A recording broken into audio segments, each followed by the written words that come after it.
Hello, everyone, and welcome to this episode of Ignition Time. Folks, this was one of the weirdest job reports ever, the latest jobs report. That's what I'm referring to.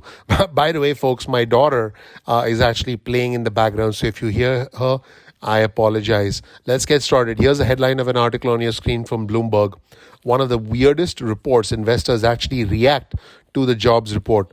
Now, this number was all over the place, according to researchers, and the report actually contains a few head scratchers, believe it or not. So, the US unemployment report, I should say the US employment report for November, is a tale of two very different surveys. The establishment survey suggests that employment rose 0.1% in November, which clearly President Biden is very happy about. But the household survey suggested that employment surged by 0.7%. So, according to Danny Diane, who's the chief investment officer at DWD Partners, one of the weirdest reports I've ever seen. And Dennis DeBusschere of 22V Research said, the yield curve should be steepening on this in a big way, but rates market participants may be too wary to try that again. So, folks, what is the bottom line here? Stocks have been very, very, very turbulent in this environment. In fact, here's a comment from Jefferies economists, including Thomas Simons. They said this: retail trade payrolls fell 20,000 versus 28,000 in October, which, by the way, suggests that less people were employed. Leisure and hospitality payrolls rose only 23,000 after rising 170,000 in October and averaging well over 100,000 for the last few months. We had thought there would be a pickup in these, but November was curiously soft on this front. It is not clear if this is a seasonal issue or some sort of shift in terms of the timing of holiday help. But overall, the payroll data does not match up with the alternative indicators of labor market activity that we track. In other words, this is a very, very confusing report. So what are essentially the takeaways, folks? The takeaways are that some indicators suggest that things are going well, and other indicators suggest that things are not going so well. There are some bright spots. In other words, the unemployment rate is gradually getting back to the pre-pandemic levels, and more people are getting employed. As a whole, things are improving, but we still don't have clear data, folks, on the long-term impacts of the pandemic. And Omicron is still a giant question mark. We'll have to wait and see what actually happens when we get numbers for December and January, but I can tell you that things can change very dramatically in a short span of time. But what are the three key takeaways, folks? Number one, the number of new jobs was significantly lower than expected. We were hoping that there would be more new jobs, but nope. The number of new jobs has been significantly lower than expected. The second factor, the jobless rate is now at its lowest level since the start of the pandemic. Now, could this be that there's something wrong with the data? Number three, Americans are indeed getting paid.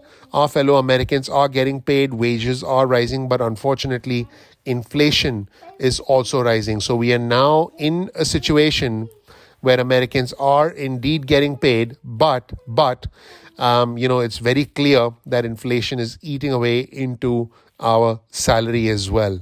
So my daughter is actually here with me while I'm recording this episode of Ignition Time, and she's 4 years old, and I think she's going to look back at this time, when she enters the workforce 15-20 years from now. She's going to look back at this time and say, wow, I'm glad we got through this, because folks, we are living through a very, very bizarre time in the history of our country. We're living through a time when people are getting back to work, people are getting paid more, but people are having to spend more because of inflation. People's jobs have changed, people's livelihoods have changed, a lot of people have shifted, have changed careers, and a lot of people have completely dropped out of the workforce. Yes, people are getting back to work, but this is a new trend, a new reality for our fellow Americans. Let's take a look at three things we need to know about the confusing jobs report that actually emerged in November, courtesy of The Recount.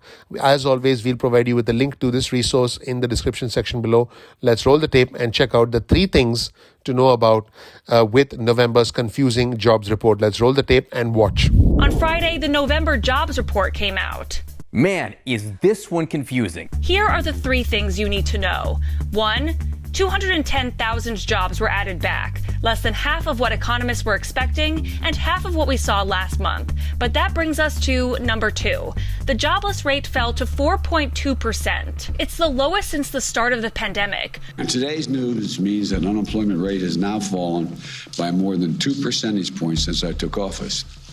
That's the fastest decline in a single year on record. And it's about 3 times faster than any other president in their first year in office. So why weren't more jobs added?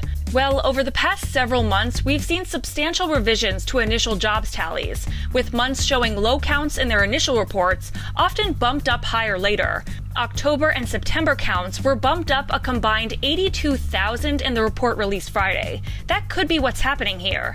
And the third thing you need to know, people are getting paid. The report shows a wage growth number of 4.8%. 4.8% is wage growth we really haven't seen in a generation, right? And so you can see that the people who are going back to work, they're being lured back by higher wages. So, folks, let me know where you stand.